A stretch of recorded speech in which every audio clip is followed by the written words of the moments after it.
우리 주 예수 그리스도를 믿사오니 이는 성령으로 잉태하사 동정녀 마리아에게 나시고 본디오 빌라도에게 고난을 받으사 십자가에 못 박혀 죽으시고 장사한 지 사흘 만에 죽은 자 가운데서 다시 살아나시며 하늘에 오르사 전능하신 하나님 우편에 앉아 계시다가 저희로서 산자와 죽은 자를 심판하러 오시리라. 성령을 믿사오며 거룩한 공예와 성도가 서로 교통하는 것과 죄를 사하여 주시는 것과 몸이 다시 사는 것과 영원히 사는 것을 믿사옵나이다. 아멘. 하나님 말씀은 디모데전서 6장 6절에서 16절까지 보겠습니다. 신약성경 341쪽에 있습니다. 디모데전서 6장 6절에서 16절까지 우리 다 같이 읽겠습니다. 그러나 자족하는 마음이 있으면 경건은 큰 이익이 되느니라. 우리가 세상에 아무것도 가지고 온 것이 없음에 또한 아무것도 가지고 가지 못하리니 우리가 먹을 것과 입을 것이 있은즉 족한 줄로 알 것이니라. 부하려 하는 자들은 시험과 올무와 여러 가지 어리석고 해로운 욕심에 떨어지나니 곧 사람으로 파멸과 멸망에 빠지게 하는 것이라. 돈을 사랑함이 일만하게 뿌리가 되나니 이것을 탐내는 자들은 미혹을 받아 믿음에서 떠나 많은 근심으로써 자기를 찔렀도다.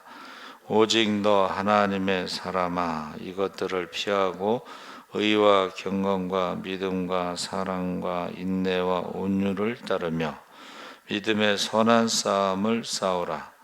영생을 취하라. 이를 위하여 내가 부르심을 받았고 많은 증인 앞에서 선한 증언을 하였도다.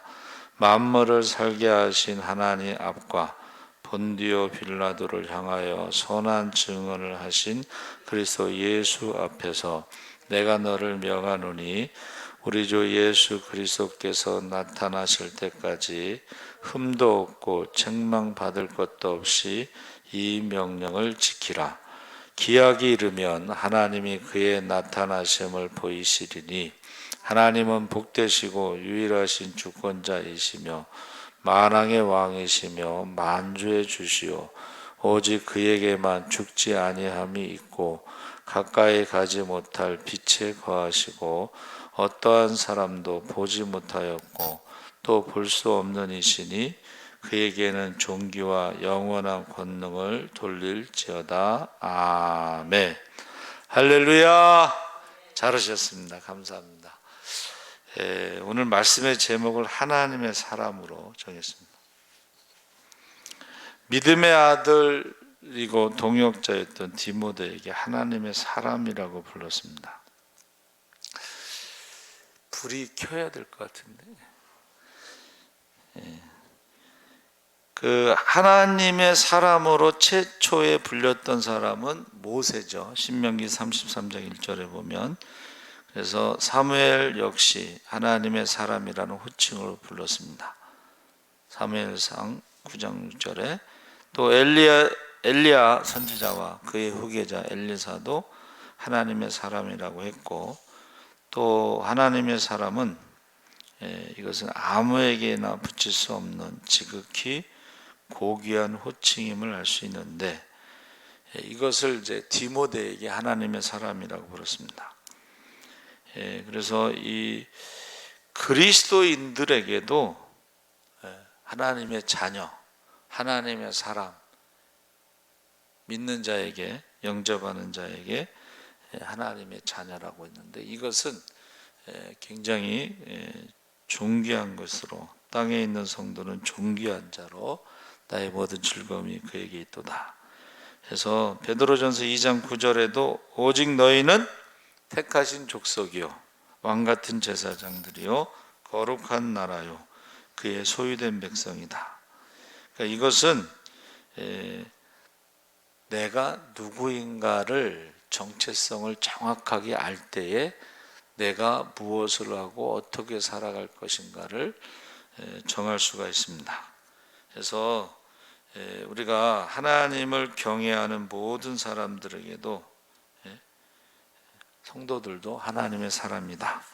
그래서 우리가 정결하고 능력 있는 삶을 살아가려면 이 신분에 대한 자각이 있어야 된다는 거예요. 자각, 정체성, 자부심, 자존감.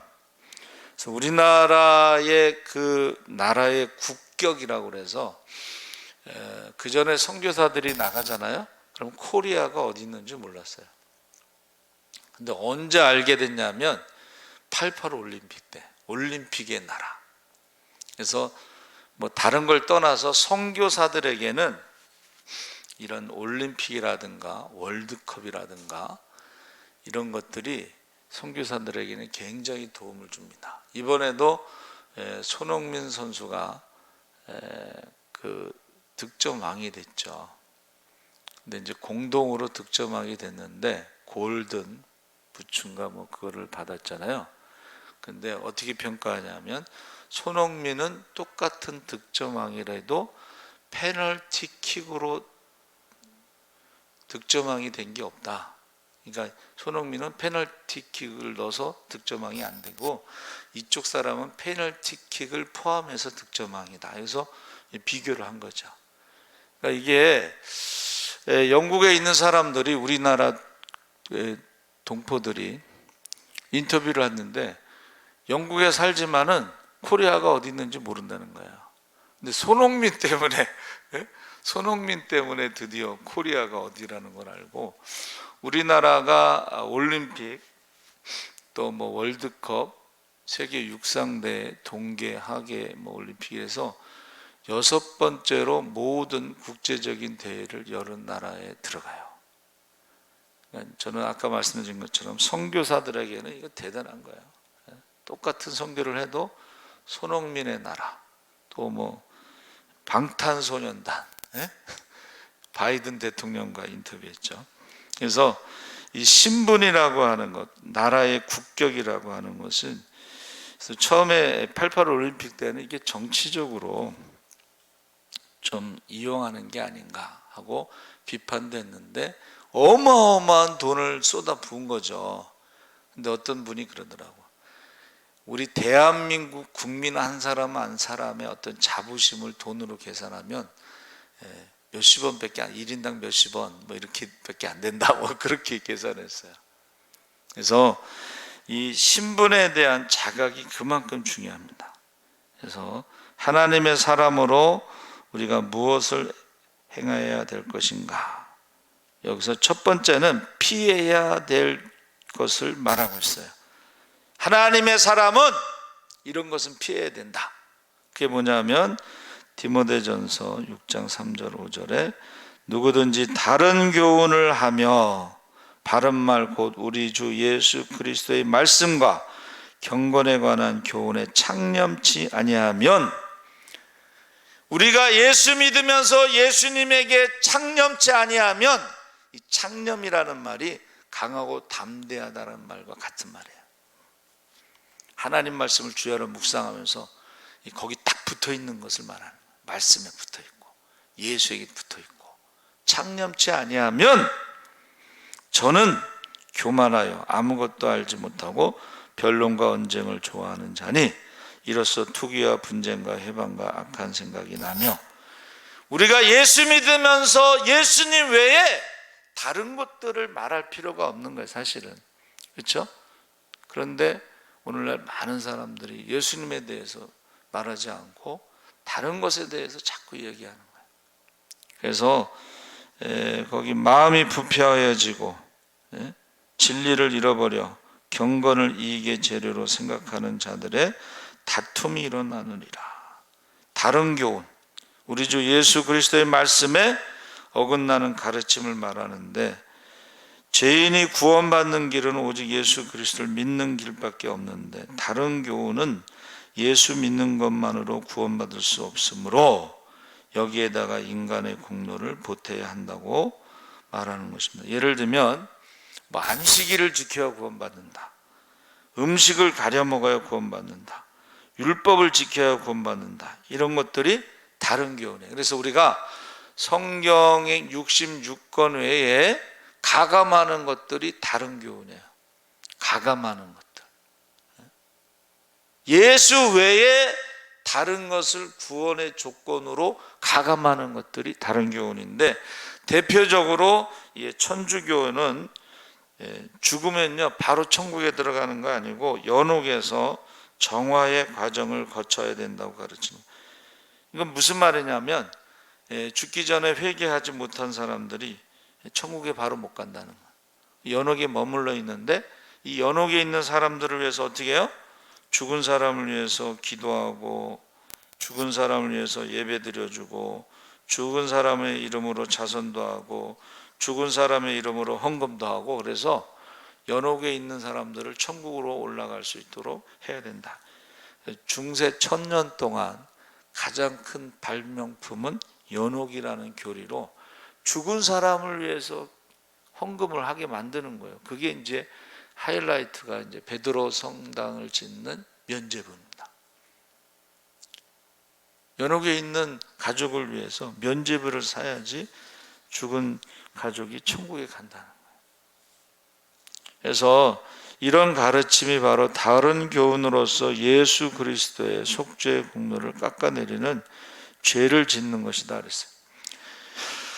율법주의에 해당하는 것이죠. 갈라디아서 2장 21절에 내가 하나님의 은혜를 패하지 아니하노니 만일 의롭게 되는 것이 율법으로 말미암으면 그리스도께서 헛되이 죽으셨느니라.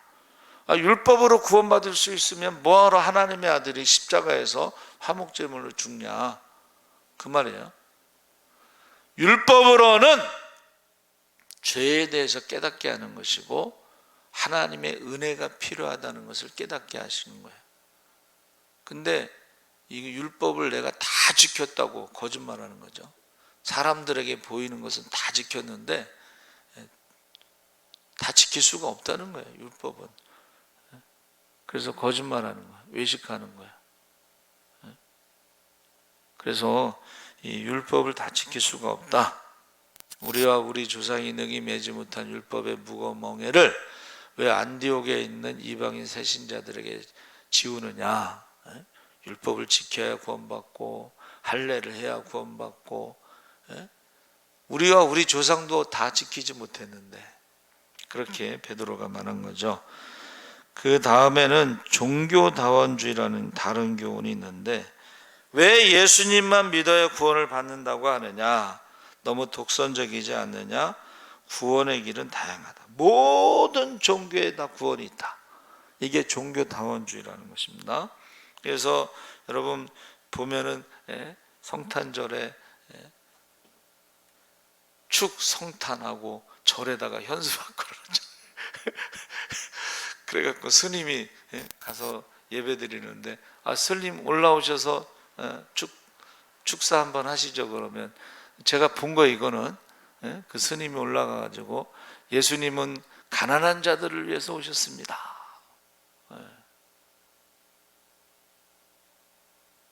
그리고 이제 수녀들이 또 절에 가서 이렇게 설법 듣고 있고, 그렇죠? 또 수녀하고 비구니들이 모여서 합창단 만들어 갖고 찬송도 부르고 찬불가도 부르고 막 그래요. 그러니까는 남들이 볼 때는, 안 믿는 사람들이 볼 때는 참 아름다워 보여. 싸우지 않고, 야, 이 종교는 저렇게 해야지, 이렇게 생각하는 거예요.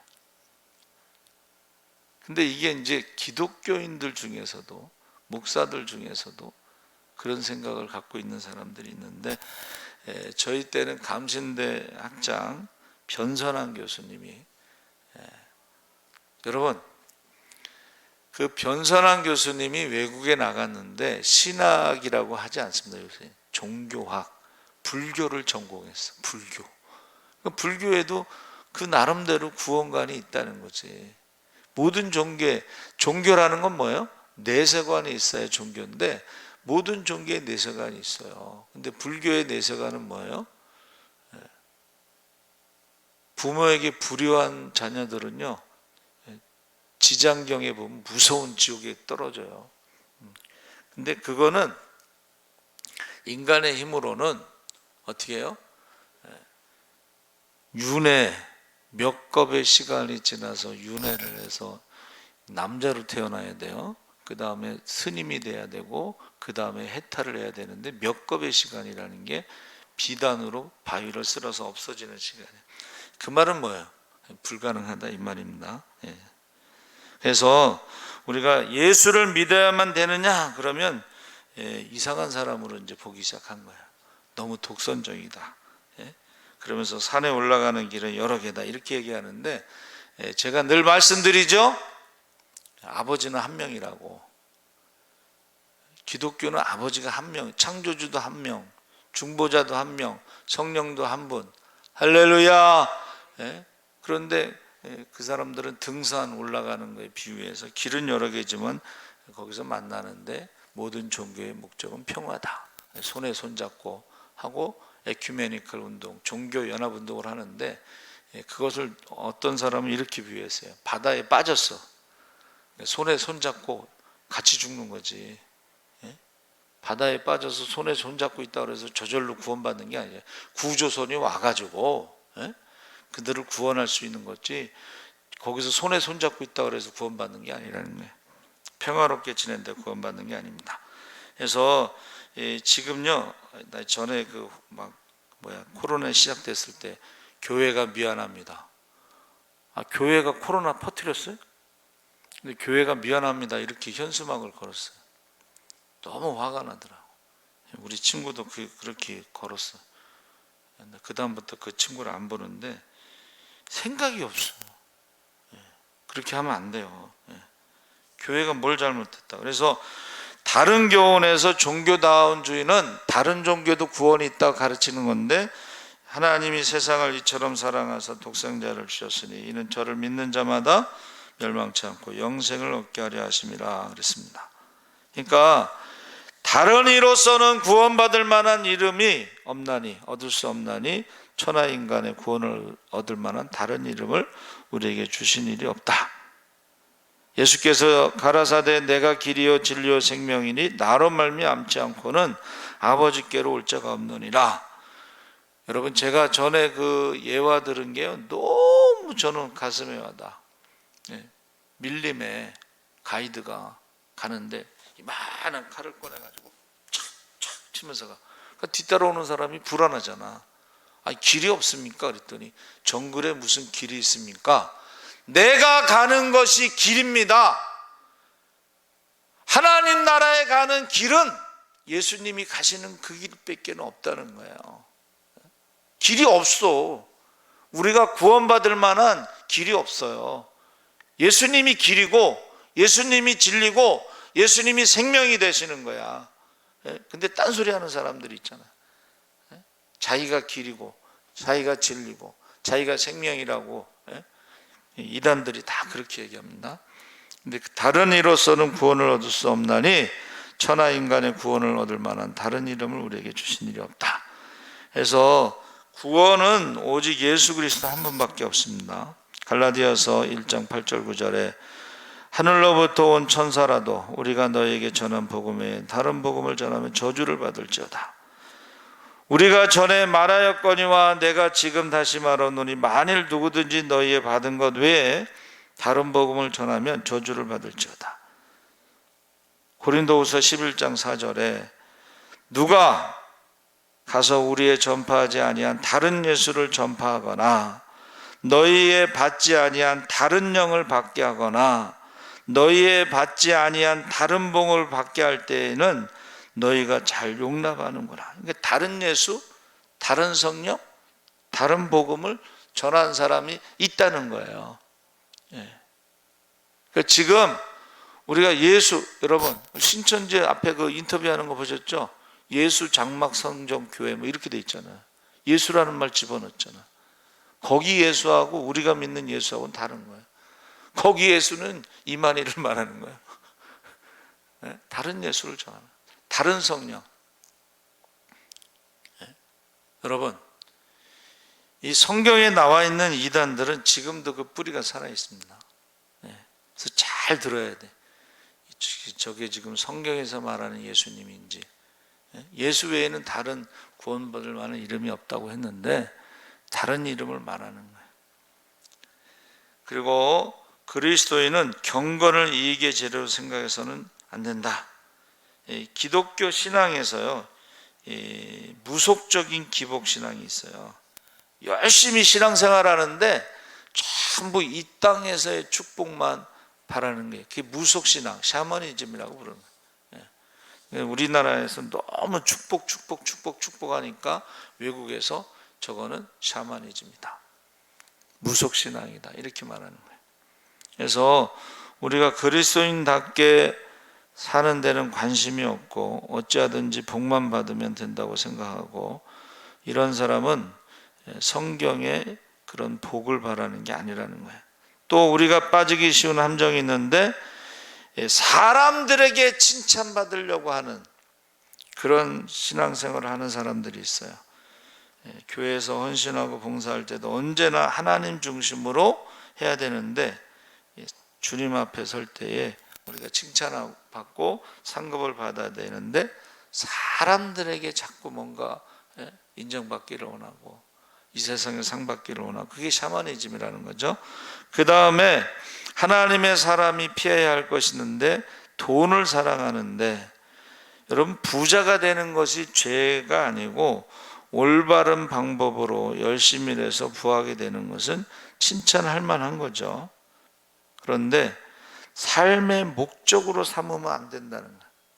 디모데전서 6장 9절에 10절에 부하려 하는 자들은 시험과 올무와 여러 가지 어리석고 해로운 정욕에 떨어지나니 곧 사람으로 침륜과 멸망에 빠지게 하는 것이라.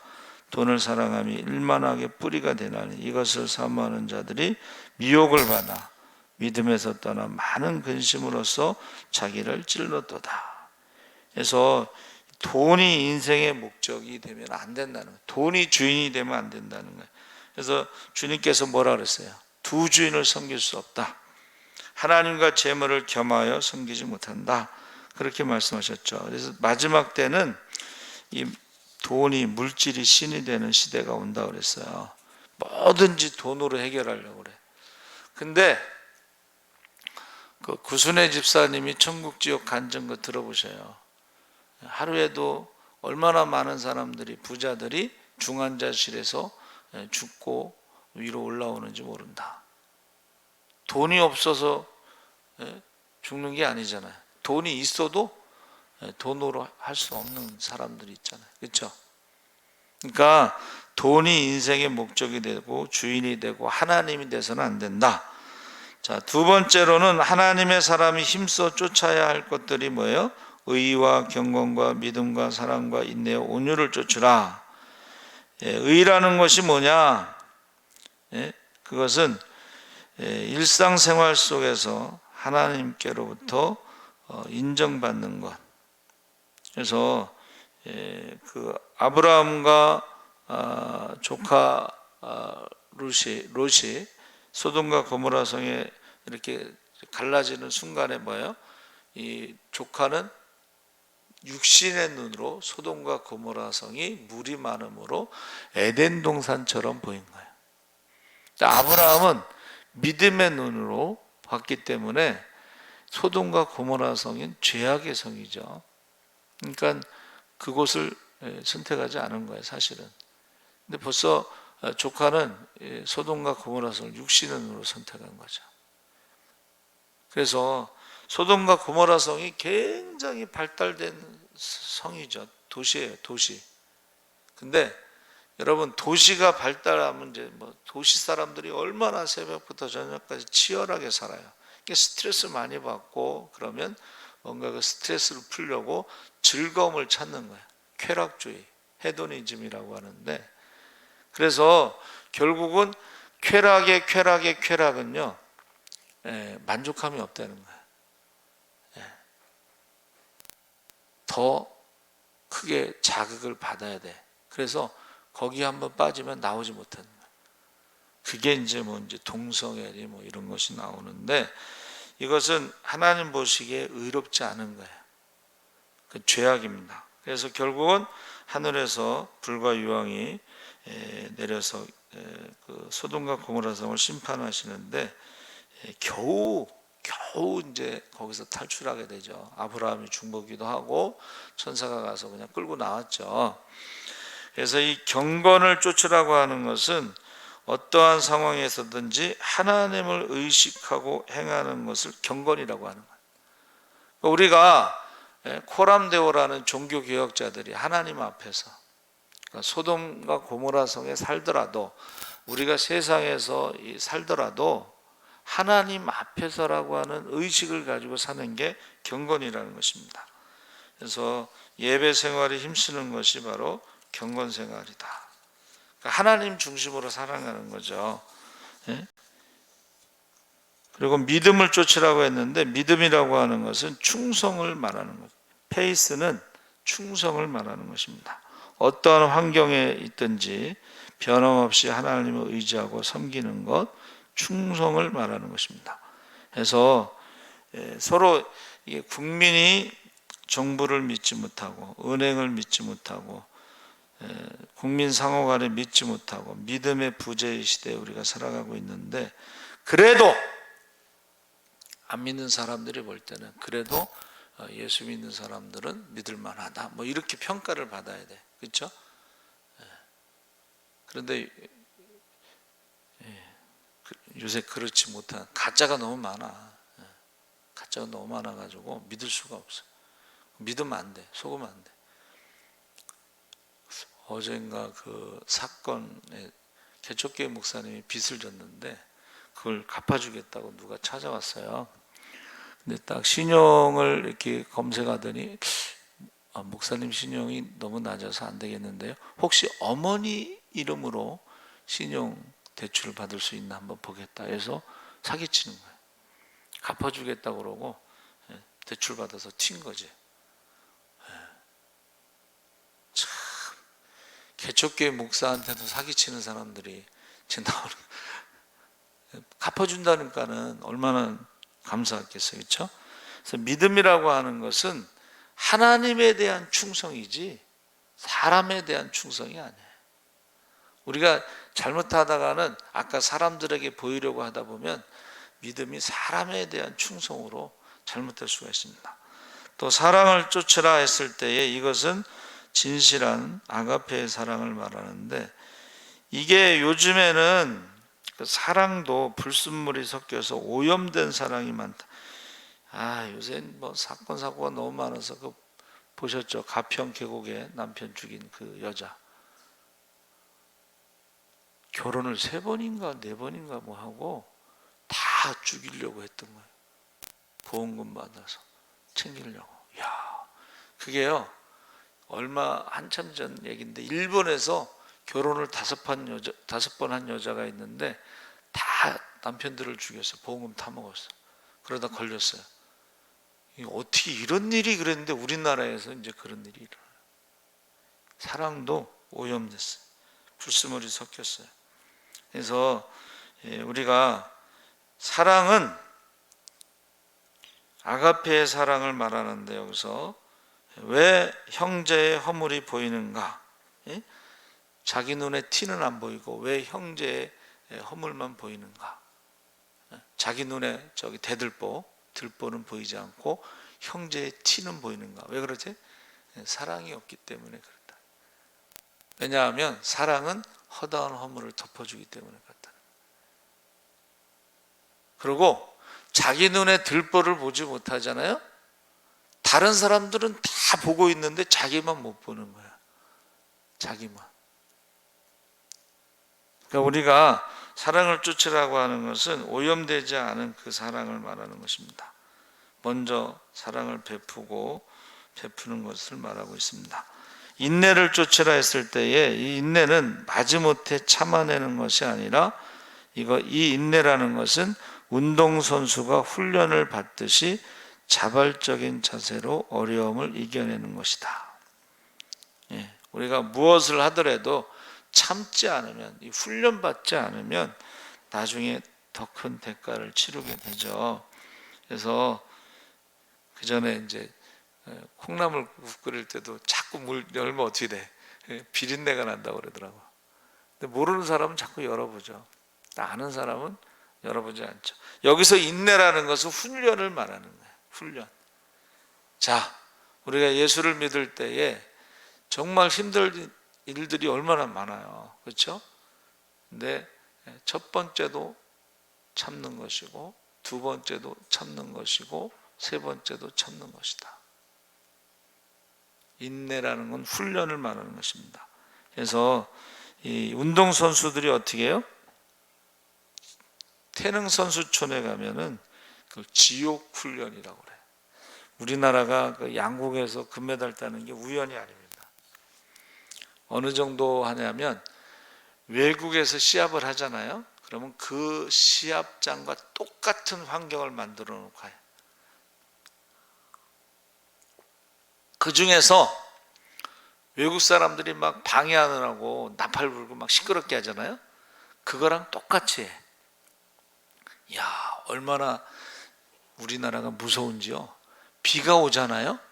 그럼 밖에서 못하니까 창문을 열어놓고 실내에서 바깥에 있는 관역을 쏘내는 거야. 예? 그러니까는 우리나라 이길 수가 없어요. 그 말이 있잖아요. 우리나라 대표 선수로 발탁이 되면 그 사람이 금메달을 딴다. 그러니까 외국과의 경쟁이 아니라 우리 국내 선수들 간의 대표팀 발탁의 경쟁이, 세계적인 경쟁이 결승전이 되는 거예요. 한마디로 말하면. 그래서 인내라고 하는 것은 여기서 인내를 온전히 이루라. 이는 너희로 온전하고 구비하여 조금도 부족함이 없게 하려 함이라. 야고보서 1장 4절에 인내를 강조했는데 야고보 사도는 그의 별명이 낙타무릎이죠. 낙타무릎. 이게 보세요. 12명의 사도하고 야고보는 주의 동생인데 생전에는 믿지 않다가 예수님이 십자가에서 죽으시고 부활하시고 이제 예수를 믿게 됐는데 오순절에 같이 기도하다 성령 받았겠죠. 그러면 똑같은 사도와 야고보는 좀 다르잖아. 그냥 거기에 대한 것이 공격을 받을 수가 있어요. 근데 그 모든 것을 낙타무릎으로 그가 해결했다는 거예요.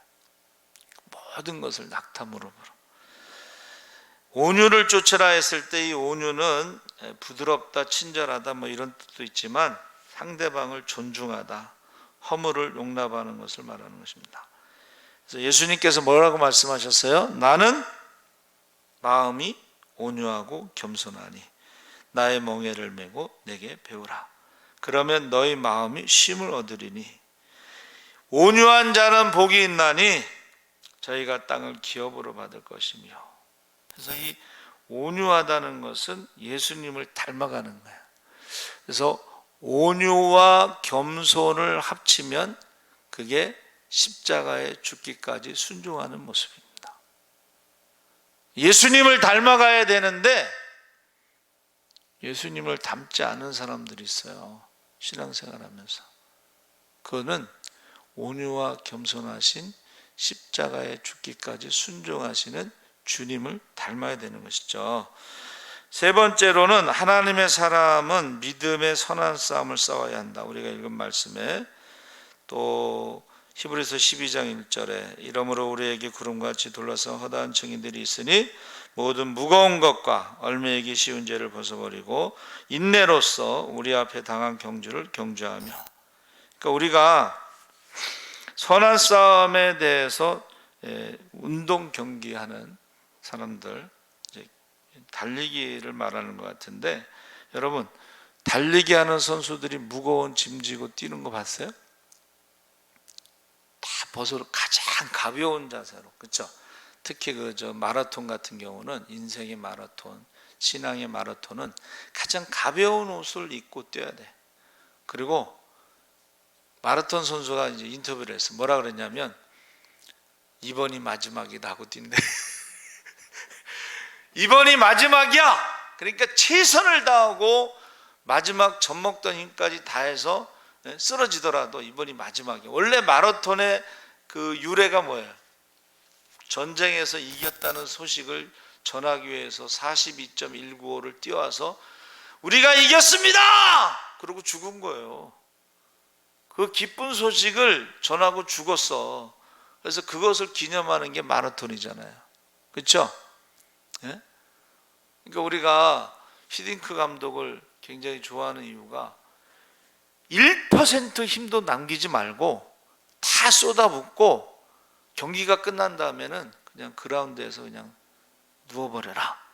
그렇게 요구한 거죠. 그래서 정확한 것을 말한 것입니다.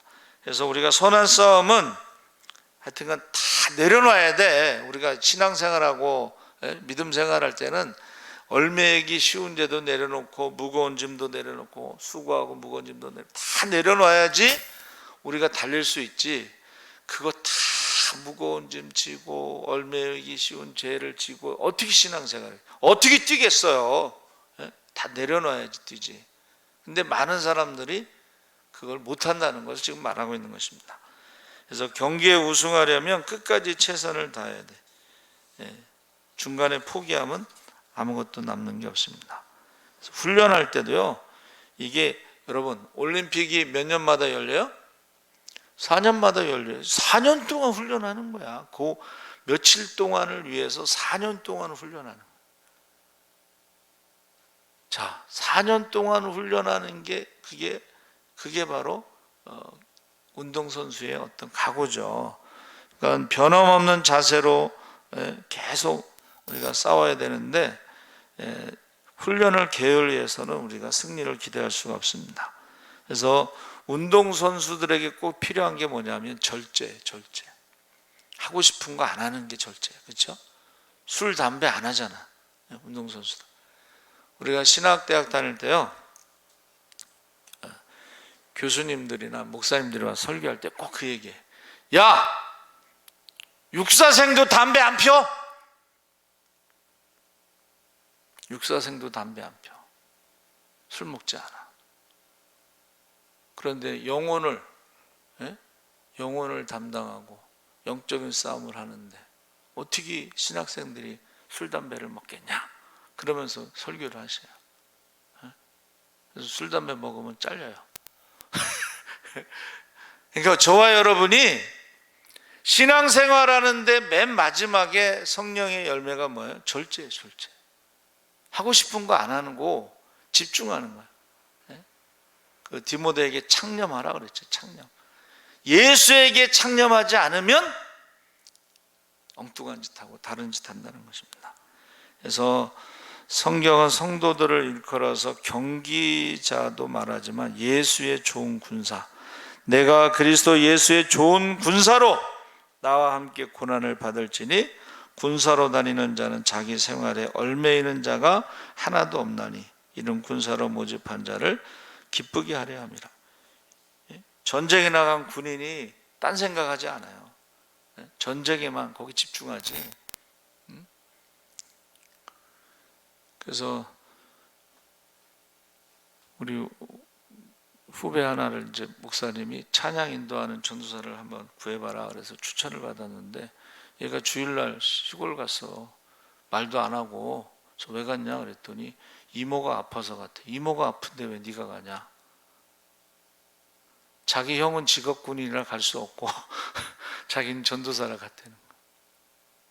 상상도 할 수 없는 일들을 하는 거야. 주일날 말도 안 하고.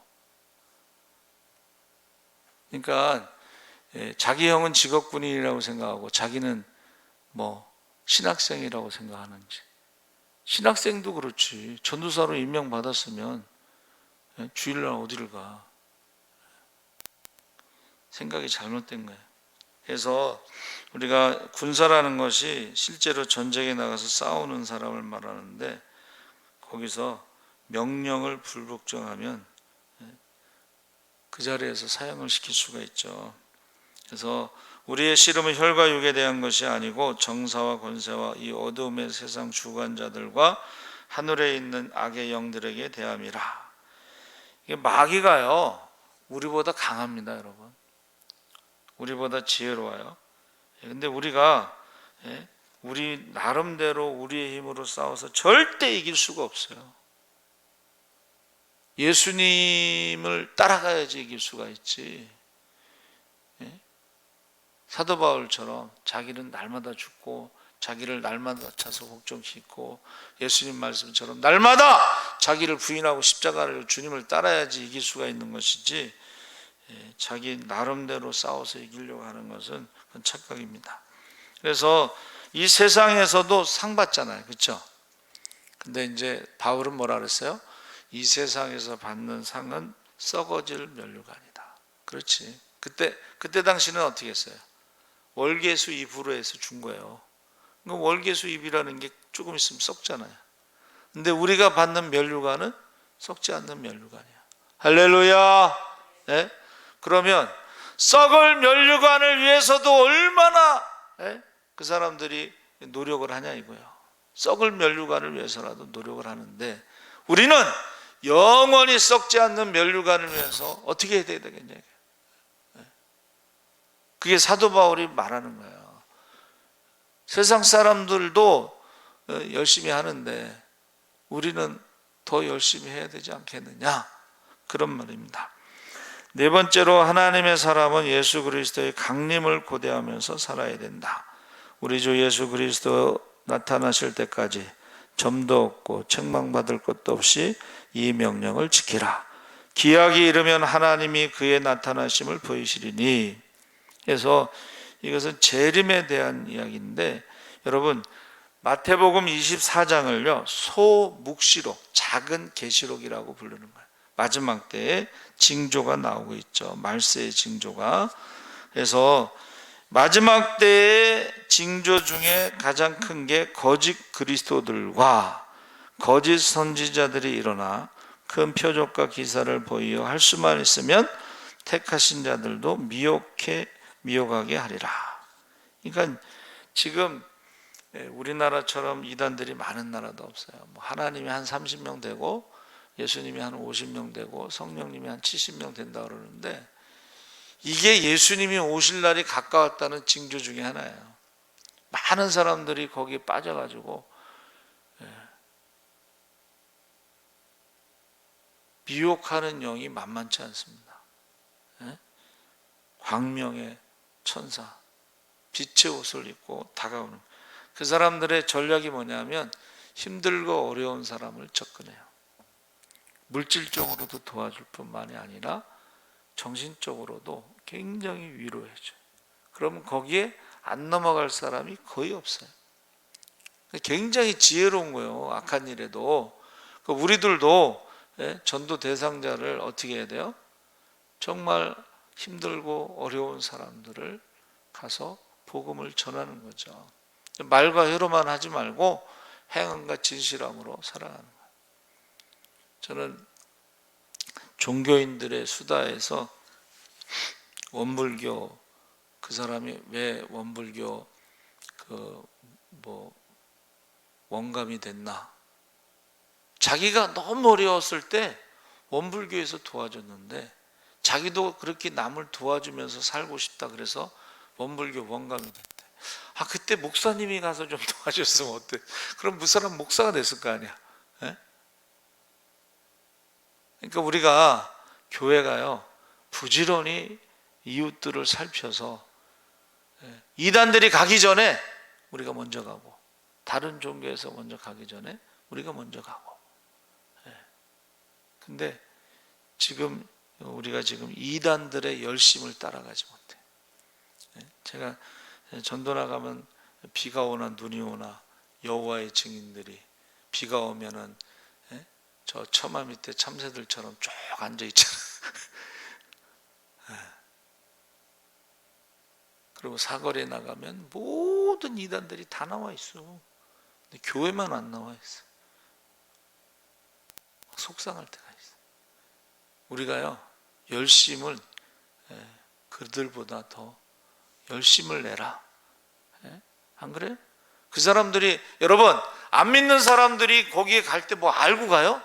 알고 가는 게 아니고 어려울 때 도와주고 위로해주고 친구가 되어주고, 그러니까 거기 가는 거예요.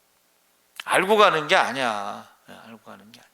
다행히 그런데 이단에 빠졌다가도 나중에 돌아온 사람들이 간증이 있는데, 그 사람들이 막 얼마나 뜨겁게 기도하고 열심히 있고 막 그러는지. 제 초등학교 친구하고 여호와의 증인 예배를 한번 갔어요. 왕국회관. 야, 우리 둘이 예배 끝나고 나서 서로 말을 안 했어. 너무 충격을 받아가지고. 그 파수대를 가지고 예배 끝나고요, 파수대를 가지고 거기 질문이 있어요. 인생의 목적이 무엇인가? 그러면 초등학생이 탁 손을 들고서 시키면은 하나님의 영광을 위해서 딱 대답을 하는 거야. 그 파수대를 가지고. 그 예배를 참석하고 나서 아무 말도 못했어요. 충격을 받았어요. 또 한 번은 김기동 목사님과 귀신논 하는데, 우리 친구가, 여자친구가 그 교회를 다니나 봐. 그래가지고 이제 둘이 같이 갔어요. 얼마나 기도를 세게 하는지, 야, 기도를 세게 하고 막 얼마나 뜨겁게 하는지. 맨 마지막에 이제 전도사인가 누가 나와서 설교하는데, 전도사가 제일 약해. 내가 볼 때는 그 청년들이요 막 얼마나. 그래가지고 우리가 충격을 받아가지고 나왔잖아요. 일반 사람도 거기 가서 그렇게 뜨겁게 기도하는 데 가면 넘어가게 돼 있어. 들어가게 돼 있어. 그래서 제가 그게 고민해. 야, 우리가 이단들이 저렇게 열심히 하는데 우리들은 지금 뭐 하고 있는가? 얼마나 열심히냐면요, 자격증을 따서 그 사람들을 섬기느라고. 그러면 그 자격증을 따서 섬기면 그 사람들이 안 넘어갈 사람이 없어요. 그래서 저와 여러분이 이 재림에 대한 것이 바로 거짓 그리스도와 거짓 선지자들이 많이 일어나는 것이 재림의 징조다. 사도 요한이 반모섬에 잡혀갔는데 거기는 무인고도, 사람이 살지 않고 조용한 혼자 있는 반모섬에 유배됐는데, 주일날 환상 중에 예수 그리스도를 만나고 주님께서 요한에게 세상 끝날에 될 일들을 보여주시고 내가 진실로 속히 오리라, 그렇게 말씀하셨어요. 그런데 언제 오시는지는 말씀 안 하셨어요. 천사도 모르고 아들도 모르고 아버지만 아신다 그랬어요. 그러니까 우리가 징조를 보고 주님이 오실 날이 가깝다 하는 것을 알 수가 있습니다. 그래서 지금요, 성경이 예언한 마지막 때의 모습과 우리가 살아가고 있는 지금 지구의 모습이 너무 똑같아요. 어떻게 보면 이렇게 똑같을 수가 있을까? 디모데후서 3장에 말세의 사람들의 실상을 보여주는데, 말세에 고통하는 때가 이르르니 사람들은 자기를 사랑하며 돈을 사랑하며 자긍하며 교만하며 해방하며 부모를 거역하며 감사치 아니하며 거룩하지 아니하며 무정하며 원통함을 풀지 아니하며 참소하며 절제하지 못하며 사나우며 선한 것을 좋아 아니하며 배반하여 팔며 조급하며 자고하며 쾌락을 사랑하기를 하나님 사랑하는 것보다 더하며 경건의 모양은 있으나 경건의 능력은 부인하는 자니 이 같은 자들에게서 내가 돌아서라. 겉으로는 다 예수 믿는 것 같아. 겉으로는 다 신앙생활 열심히 하는 것 같아. 그런데 실상은 그렇지 않다는 것을 말하고 있습니다. 여기서 지금 말한 게 19가지 악한 것을 말하고 있어요. 그런데 이 19가지 악한 모습이 현대인의 모습과 똑같아. 똑같아. 그러니까는 이게 종말이 가까웠다는 것을 우리가 볼 수가 있습니다. 그래서 밤이 깊으면 아침이 가깝다. 그래서 우리가 회개하라 천국이 가까웠다, 이 말은 뭐예요? 죄의 밤이 깊어가서 성문이 닫혔다는 걸 말하는 거예요. 그러면 어디로 가야 돼요? 좁은 문으로 들어가야 돼. 좁은 문. 좁은 문으로 들어가려면 어떻게 해야 돼? 다 내려놓고 몸만 이렇게 숙이고 들어가야 돼요. 우리 거기 갔더니 좁은 문이 있는데 저는 아주 그런 좁은 데를 들어가는 게 굉장히 좀 힘들거든, 마음이. 폐쇄공포증 같은 거 있잖아요. 근데 다 다 내려놓고 들어가야 돼. 거기는 말을 타고 들어갈 수가 없어. 말을 타고 들어가는 게 교만이거든요. 말을 타고 들어갈 수가 없어요. 그래서 지금은 회개하라 천국이 가까웠다는 것은 죄의 밤이 깊어가고 성문이 닫히고 좁은 문만이 들어갈 수가 있다는 것입니다. 그리고 그러면 지금은 자다가 깰 때가 됐다. 우리가요, 주님이 오시면은 잠자던 성도들이 먼저 부활하고 그 다음에 살아있던 성도들 역시 신령한 몸으로 변화하여 영원토록 주님과 함께 거하게 될 것입니다. 이 재림은 휴거를 말한다 그랬어요. 재림은 휴거. 그래서 우리 몸이 변화된다는 것을 말하고 있습니다. 그래서 이 사람이라고 하는 것이요, 여러분, 제가요, 결국은 하나님의 사람, 이것이 신약 성경에는 하나님의 자녀, 마귀의 자녀, 이렇게 나눠지는 거예요. 하나님의 자녀는 예수님을 닮아갈 것이고, 마귀의 자녀는 마귀를 닮아간다. 그렇죠? 그래서 우리 사람을요, 영과 혼과 몸으로 나눌 때에 영은 하나님과의 관계를 말하는 것이고 혼은 육체와의 관계를 말한다. 그런데 우리의 구원은 영혼의 구원뿐만이 아니라 몸의 구원도 말하는 거예요. 이단들은 몸의 구원을 말하지 않고 영혼만 구원받는다 이렇게 말해요. 그래서 제가 이제 그 사람이 히브리어로 이쉬라고 그랬는데 아담도 사람이고 이쉬도 사람이고 에노시도 사람인데 그게 이제 조금씩 의미가 다른 게 뭐냐면 하나님과 관계된 영적인 사람이냐 육체와 관계된 혼적인 사람이냐 이렇게 나눠지는 것입니다. 그래서 하나님의 자녀와 마귀의 자녀, 요한복음 8장 31절에서 47절에 나와 있어요.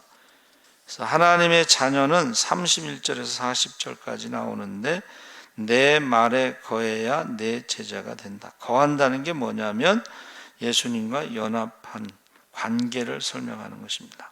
그러니까 저와 여러분이 세례 받았잖아요. 예수로 옷 입고 예수 안에 우리가 거하는 것인데 죄를 범하는 자마다 죄의 종이다. 마귀의 종이다. 그렇게 말하고 있습니다. 마귀의 자녀들은 41절에서 47절까지 나와 있는데 너희 아비 마귀에서 나서 이걸 누구에게 말한 거냐면 유대인들에게 말한 거예요. 야, 너희가 하나님의 백성이고 선민이고 아브라함의 자손이라고 말하지만 아브라함과 같은 믿음이 없고 구별된 삶을 살지 않고 그러니까 너희가 입으로는 하나님의 백성이고 하나님의 자녀라고 말하지만 너희가 행하는 그것을 보면 마귀 짓을 하고 있다는 거예요. 마귀의 말을 하고 있다는 거예요. 그래서 하나님의 아들을 믿지 않고 죽이려고 한다는 거예요. 오늘날에도 많은 사람들이요 마귀 짓을 해요. 살인자, 거짓말쟁이, 참소자, 마귀가 하는 짓을 하는 거야. 그러면서도 자기 하나님의 자녀라고 착각하는 사람들이 있어요. 그러니까 우리가 정확하게 얘기를 해야 된다는 거야. 그 행하는 것을 보고 열매를 보고 좋은 나무인지 나쁜 나무인지 알 수가 있다는 거야. 그래서 예수님이 오시면은 우리의 말하는 것을 가지고 심판하시고 우리의 열매를 가지고 심판하신다고 그랬죠. 그래서 여러분 하나님의 사람 신약에는 하나님의 자녀 그리고 마귀의 자녀가 있다고 말하는 거예요. 예수를 다른 예수, 다른 성령, 다른 성령이 뭐예요? 악한 영이에요. 악한 영. 다른 복음, 예수 외에 자꾸 구원을 말하는 사람들은 다른 복음을 말하는 그 사람들은 다 하늘의 천사라도 저주를 받는다 그랬잖아요.